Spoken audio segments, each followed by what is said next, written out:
Hello Doraemons, welcome back. So for this video, we are back on track with the solution videos which we are going through. And now let's continue with this thing. So for this video, I have taken the question which is asked on 18th of April 2022, which is last IRA. I hope you guys performed well in this IRA because the Python part was easy. And if you have like practiced it a lot, it might be really easy for you to crack it. And about the unix, the questions were also simple, which is also asked, like which is also solved in the before videos in our channel. So this video, this java question is going to be a bit different because I can see this type of question is getting reflected or repeated again and again. But the logic or the syntax which you're going to use is going to be a little tough. People who are well versed in hash map and hash table like that, those people can only solve it. So I'm just brought up with a one simple idea which you can go with these questions when asked in IR, and it you may crack it easily. So let's get started. So first off, they are provided has the object IDs, object names, and by using object names itself without even reading the question, with only objects names, you can just write this class object. You have to just write class object and the respective data types, and you can give whatever name you want. I've just given HID, name, ART, and C for these five in the same order. And for this function, just write object and copy paste the same thing written over here separated by commas, and we are going to assign the names to it. So anywhere in the program hereafter, these will be assigned like called by these names: HID, name, ART, and C after creating the object list. So let's see what they have asked for in this question. So what they have asked in this question is, so for the first function, what we have to do is this method will take array of hotel objects and a string value as input parameter and return the hotel with highest age from array of hotel object. So like they'll be giving you a country or city. You have to like go through the object list and find that city, like if any hotel is available in that city which is provided in the object list. Then we have to like go through the age which is given over here. They have given the age of the hotel, and we have to find the age which is greater, which means the greater the age, the older the hotel is. So we have to find the old hotel which is available in that particular city. And like for the second function, what they've asked is, so here they've given like this method will take an array of hotel object as input parameter and return array of hotel objects having uneven values for room traffic in descending order of the room traffic. If no hotels, then we have to like print null. So what we are going to do is we are going to get these hotel traffic values, and like we are going to check whether the value is even or not even, and then we are going to print it according to the descending order which is provided right here. So let's get started. So they're provided as the sample input and output. So here there are for totally 5 values: the ID, name, age, and the room traffic, and next is the city. And like that we are going to get 4 set of values. So if the n is not given, we have to just count the values in the sample input and output, and we'll consider that values. And in the n, they'll be giving us a city name. So let's get that first, get this set of inputs. So you guys know about the main function of Java. So you'll be writing public class main and public static void main, and first step is to declare the scanner class, and after that we are going to declare an object class. So usually it's same like how you declare an array. Instead of the data type, we are going to put the class name which we created right here, so that the value gets mapped correctly. And after that we are going to get the input values. For int I is equal to 0, as I said, here we are getting like 4 set of values, which is first we are going to get like 99, and then next is 100, and these are ID 102, and then again like 101. So these are the four values. So now, as it is, like we know it is a four set of values, I'm just giving it as four, and I've got the ID, name, age, traffic, and the city. And you know, like, why, how to get an integer, yes dot next int. And why we're using yes dot next line is, here you can see, after getting an integer value, the next value is given in the next line. So your program should go to the next line immediately after getting this value. So for that, we are adding this one. If you are getting the string, you can directly put like next line. If you're getting integer, float, or any boolean value, then you, in the end, you have to put like yes dot next int. And as usually, after getting the values, we'll add it to an array. Same like that, here we are going to add it to the object array. O of I is equal to new object, and pass these names, and that's it. And after getting the four set of values, we have to get input of the city also. So I've just given string of co is equal to n dot next line. And like, we have to create two functions, right?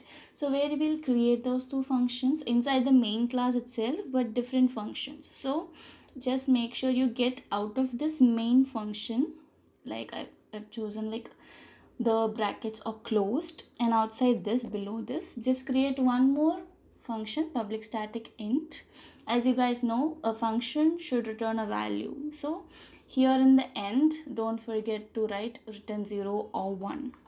And every time a function should get executed, in the sense we have to call it. So I've just declared like one variable called int k, and I've called this fun1, and I'm passing the object list and the country which is passed over here. And when you write it, like, as I have passed the object and country, I've just given object of O and string of CO. So this is the major part. When you're passing it to the function, we have to mention the data types also, so make sure on that. So first, let's leave this. What I've done is, I've done it for the first function. So I've written like the two functions in the same function itself. If you want, you can segregate, because I wanted it like, we can write it in the one function itself. It's not totally up to you guys. If you want to write two functions, it's your wish. I wanted to complete it simple, and I did it in one.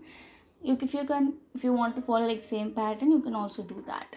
So I've just given, for iterating through the object list, if O of I, if this any of these has like any of these hotels, or any of these objects have hotel in Mumbai, then we have to fetch if O of I of C is equal to the country, or like, not country, it's a city, Mumbai. And then we are going to find the age, like the age of the hotel which is greater. So for this, I've just declared one variable r, and I have just given 0 over here. And I've just taken the value, like if the same country is found, and if the value is lesser or greater, so by using this I can find the greatest age value. And if it is like, if something is found itself, then I'm going to do like like print the values of the hotel. So if not, then I have to write like, if it is not true, then I like to no hotel found, this should be written. So I've just declared this k to get that if it is available or not. If some hotel is available belonging to the city which they provide, then we have to like print the details of that hotel. So for that, I've taken this, and this G is not required. I've done it like, if you want like G, I have taken it to get the index value of which one. Like if we have 3 hotels having like available in the city Mumbai, and if we find the greater value, we have the greater value, but we don't, if we found only the greater value, we have to again iterate through the list, compare the greatest value again. So what I did instead is, I've declared one more variable like G, and I've stored the index value of that last updated or last greatest one. And in the printing part, I've just given O of G dot HID and O of G dot name, and like that I've just given the G as the index. So that is the end of first set of functions output. Now let's move on to the second one. So what is the second one? In the sense, we have to print the hotel IDs only. So here they have just asked for hotel IDs only, IDs of which has the room traffic which is uneven values. So let's move on to that. So now as you can see, like in the input, like here for the first one it is 5, and next it is 12, and like next it is 7, and next it's going to be 3. So we have to find only uneven numbers, like 12 is only the even one, so we're going to omit that one. So how we are going to perform that is, here like we can't take it as a single dictionary and do it. First we have to get the values, and then we have to sort those in the reversing order, and then we have to like fetch only the IDs. So like that, how does it, that is the logic which you're going to use. But how to do it is here. So first I've iterated through the object list, and I have like found which of the a values is not even, and I've added those in an array called PL, and I've created this array over here, PL array. And then after doing this, I've just used this array dot sort to sort those in an order. After that, here in this part what I've done is, like I have mapped them into an hash map. So here I have just declared one hash map in this part right here. Like you can see, hash table AR is equal to new of hash table. So this is the syntax to declare an hash table. And here I've just, like, as I've sorted it already, I'm just iterating through the object list again, and I'm going to input those values into the hash map in the descending order. So first it is going to be 7, and then 5, and then 3, like that. So I've added those for inputting into an hash map. Like you will be using put. It is like similar to an dictionary. So the first part will be key, this part is key, and this part is the value. So like that I've added. And like to sort it, this is a very big, like this is the only part you have to learn newly. So we are going to use set, and we are going to like gather only the unique keys, and we are going to use one iterator to iterate through those. And like this is to show you like these elements of mapping from the iterator. And like we are going to use while loop, while iteration has like it has fetched a set of values until it is not empty. Like we are going to iterate through this, and for that we are going to use map. Like there are other options to do this also, you can check out in Google or something, but I found this is the like easiest one. So we're going to like map those entries, and we're going to get only the values, not the keys. So if you want keys, you have to just get keys, but here we're going to just give map entry of get values, because I want only the IDs and not the like traffic values. So that's it. So this is the only part which you guys have to learn about set and map, and about this little hashable table. And now after doing everything, I've already passed the input. Now let's run and see it.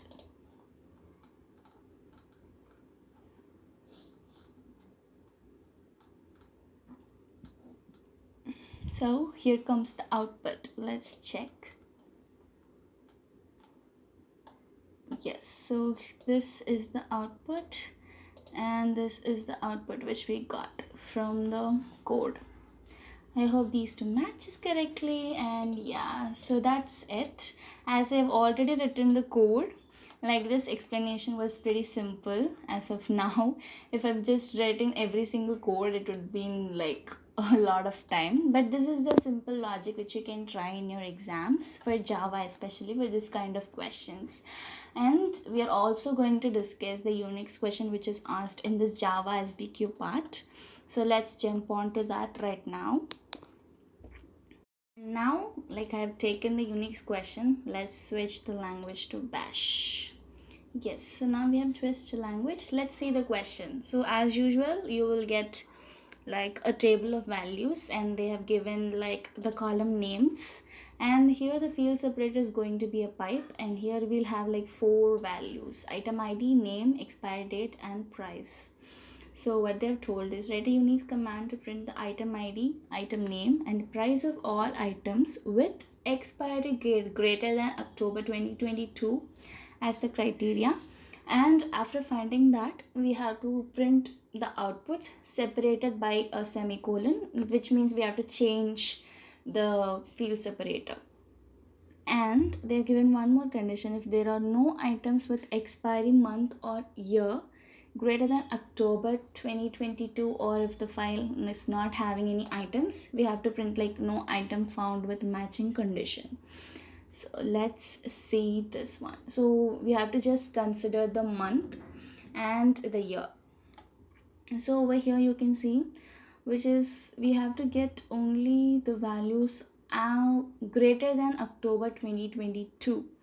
So this part, this year should be 2022, greater than 2022, and this month should be greater than 10, which is the month of October. So let's first change this slash into a pipe. By that way we can easily compare every single thing. So I'm just going to pass this input in this place. Let's do that. And after that I'm going to just change.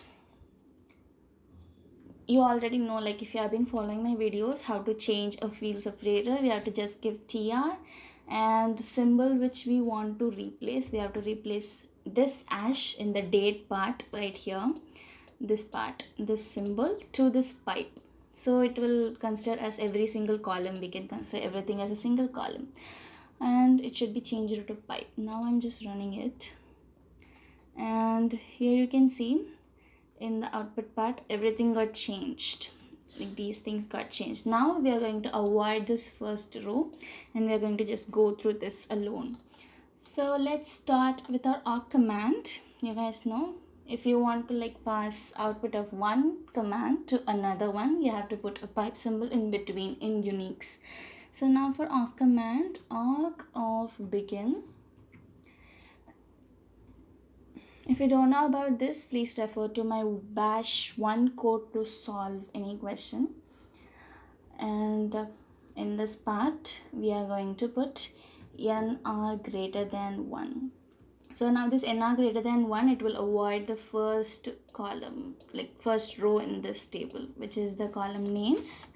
And after that, we are going to check, like after changing into everything, like this 1 2 3 will be called as $1, and these pencil names will be $2, and the dates will only be $3, and the month will become $4, and the years will become $5, and the last expiry date price will become $6.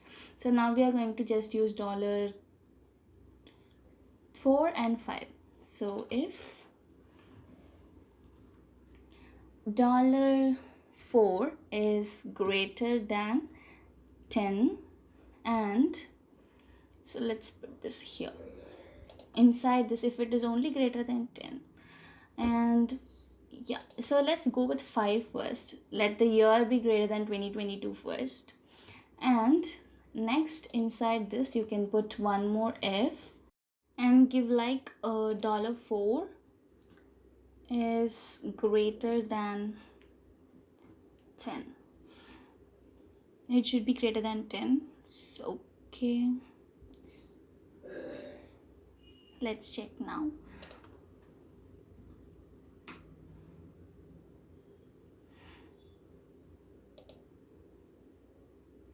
So we have to consider one more case, like if it is so in 2022, then the month thing should be considered. If not, we don't have to consider that month thing. So it is going to be like 2022, and this month thing is not needed for this one. If it is exactly equal to 2022, then we have to consider the month should be greater than 10. So if it is greater than 2022, it means the year will be 2023, and that year we don't have this criteria. But in case, like, if any October data is given, then we have to consider this. So in this part, what you can do is, like, you can write greater than 3, then just print it, and in one more part, like, else or like that, you can give and do that. So in this part it is not needed. I'm just removing it and then showing you. It is going to give the correct output only. Now I'm just going to print. We should, like, display the item ID 1 and item name and the price, I guess. What is it? The price, or yes, the price. So which is going to be $6. Now let's just run it and we'll check. Already we got only these two only. So now we are going to use one more tr command, tr, and instead of space, so here you can see it is giving like space in between. So instead of space, I wanted to replace it by a semicolon. So now let's run it. Oops, I think it got multiple spaces in between, so it is filling each of the space with a semicolon. So now what I'll do is, instead of using this here itself, or I'm going to just put one semicolon. This is one of the methods which I usually recommend you guys, because whenever like some changes or if like extra spaces happen, at that time this will not give you any error. So now let's run it again, and yeah, you can see the output is printing out. Oh, it's going to be a colon, sorry, it is a colon and colon. Yeah, I think that's it. Like this one, I'm going to leave it as like this because I want you guys to try with 2022. And one more, like here itself, what you can do is you can put an and, or you can put like or, and here just put if $5 is equal to 2022, and I myself gave it $4 is greater than 10, then also it is going to print the same thing. That's it. Oops, actually this or won't work here. Here we should use the symbols. Sorry, this is due to writing in Python. Like Python is a more simple language, and yeah, so this is printing the same output. And if you try with something else different, let's try with something like 2022, and we'll just put it as 11. Now let's see whether we get sticky notes here. Ooh, yes. And that's it guys for this video. Hope you liked it. And yeah, so I've just solved the whole SBQ part of Java. So this is the Unix question which is asked in Java part, and we also solved the Java question. So you can try with another set of inputs by using the same code, and this code and question will be available in my blog post down below in the description. Make sure you go to TCS questions, TCS IRA Java to find this Java question, and TCS IRA Unix to find this Unix question.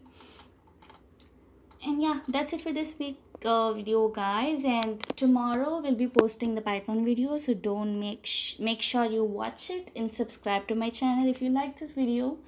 And we are growing up to a bigger family. I'm very happy to have you guys, and thank you so much. We'll meet you on the next one. Until then, this is your very own Doraemon.